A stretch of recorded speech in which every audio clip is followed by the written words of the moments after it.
Nina. Thanks so much for joining me today.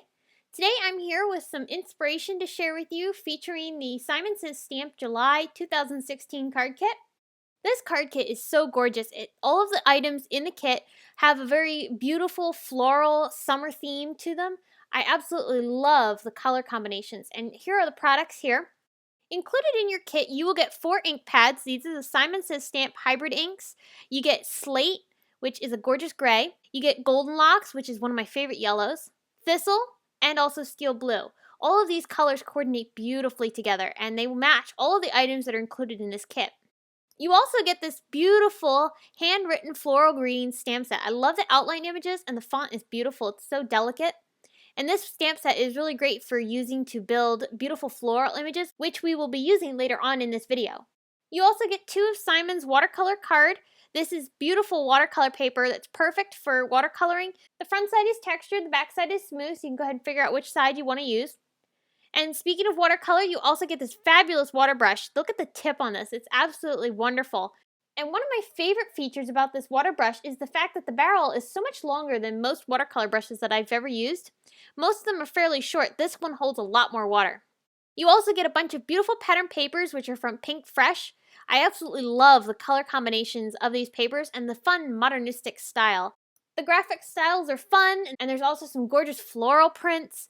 Lots of really fun patterns to be able to use to play with. And I also have another card over on my blog today, so be sure to head on over to the link down in the video description to go ahead and check that out. Finally, you also get in the kit 2 pieces of Simon's white cardstock. You also get their cotton candy, lemon chiffon, and slate gray cardstocks as well. Alright, so let's get started on our card. I'm going to be using the handwritten floral greeting stamp set, and I'm going to start by stamping my background. Now, because I'm going to do some watercoloring, I can use the Simon Says Stamp watercolor card, and I'm also going to be using the hybrid ink. Now, some of you may not realize this, but the Simon Says Stamp inks are actually perfect for watercoloring because they do not bleed. You can also use them for alcohol markers such as Copics. They are a really great ink to have in your stash because of the versatility of the inks. So I'm going to stamp the largest flower, and I've also stamped it onto a piece of sticky notes, which I'm going to use as a mask because I'm going to be doing quite a bit of masking and stamping before I get into the watercoloring. I'm just fussy cutting this out, and then I'll go ahead and apply this down onto the flower that I already stamped. I'll ink up one of the leaves here using that same slate gray ink, and I'll keep repeating this until I have the entire card covered with a bunch of stamped images. I'm looking to create a frame with these flowers and leaves. So because I want to make sure that I have this evenly spaced out, I'm starting off in one corner and fanning out from there. I'm working pretty evenly as I stamp, making sure that I stamp about the same amount of images on each side, so that way I'm building this with a little bit more of a balanced feel. I'll go ahead and stamp a sentiment down on that bottom corner. I'm using this as just a placeholder.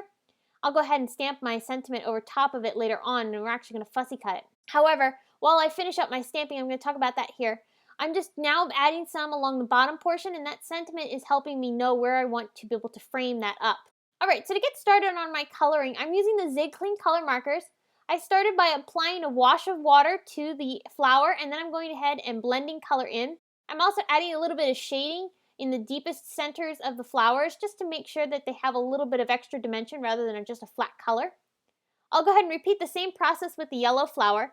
For the first coat, I don't apply it fully over top of the image because the markers do blend out, so I'm not worried about having the entire piece covered. For the leaves, I'm doing the same type of process. I'm adding color to the darkest areas and then fanning that out with my water brush, and I'll just repeat this until I have the entire set of leaves colored. This took quite a bit of time, so I'm just cutting it down because I colored everything exactly the same. So rather than you seeing the same thing over and over and over again, I'm just going to show you bits and pieces, since you can get a good idea of what I'm doing just by seeing just a couple times. Okay, so once I have the flowers and the leaves all colored in, I'm taking my gray Zig marker and I'm adding color underneath the areas of where the flowers would be casting shadows. This is going to help me get a dimensional look to these flowers and leaves and make this frame feel like it's popping up off the card without adding extra dimension. This is great for one-layer cards if you're trying to not have something too bulky to send through the mail. And I'm just blending the marker out towards the center of the card as I'm adding the color. And I'm doing this in sections so that way nothing dries too much on the paper. I don't want a chance having any rough edges. So working in smaller portions and continuing that way across the entire card helps make sure that I don't have that happen. So I'll just keep repeating this until I have the shadow areas completely colored in. Then I'm going to go ahead and add some details using the little dot images that are included in the stamp set. I'll stamp these with the steel blue ink. I love this blue color, it's so beautiful. I'll go ahead and stamp them very randomly across the card, and I did end up adding some more later on towards the end of the card. I don't have that on camera because I decided later on after I had finished everything that I needed to add some of the purple ones to help tie in the purple color. So I'm going to die cut this now using a Simon Says Stamp Stitch rectangle die. I'll just run this through my Big Shot machine. You can run it through with any type of die cutting machine that you have. Once I've run that through, I'm going to go ahead and stamp my sentiment onto some white cardstock, and I'm going to be using some Simon Says Stamp Clear embossing ink to do this. I want to have my sentiment heat embossed with some silver embossing powder, so I'm using the Simon Clear ink to be able to hold my embossing powder to my stamped image. I'll go ahead and heat set this with my heat gun, and then I'll go ahead and cut this out with my fine tip scissors. These are some Cutter Bee scissors.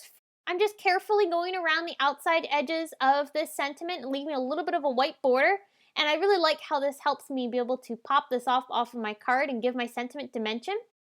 Alright, so now it's time to create our card base. I took some of that slate gray cardstock and I've cut it down to a 4 1/4 by 11-inch piece of card, and I'll go ahead and score it at 5 1/2 inches. I'll fold that in half so that way I have an A2 size card, and my card panel will get popped up right on top of that and have a beautiful black border. To pop it up, I'm going to take some fun foam. I'm putting some double-sided adhesive on the back side of this card panel, and then I'll just take that fun foam and place it right on top. And once I have the fun foam placed, I'm going to take some more foam adhesive, apply that to the back side of the fun foam, and peel off the backing and attach it down onto my card base. As a final embellishment, I also added some glossy accents to the dots that I stamped in the steel blue and thistle inks, and that helped give those dots a little bit extra dimension and pop off the card panel a little bit more. So I hope you've enjoyed and got some inspiration on using the new Simon Says Stamp July 2016 card kit. If you have any questions, be sure to leave them in the comment section below, and head on over to my blog where you can get more information on this card and also see this other card that I've created using the Simon Says Stamp card kit. Be sure to give this video a thumbs up, subscribe to my YouTube channel, and if you enjoyed this video, here's another one you might like featuring Simon Says Stamp exclusive products. You can find me on social media at Facebook, Instagram, Pinterest, YouTube, as well as my blog. And thank you so much for watching. I hope I'll see you again soon.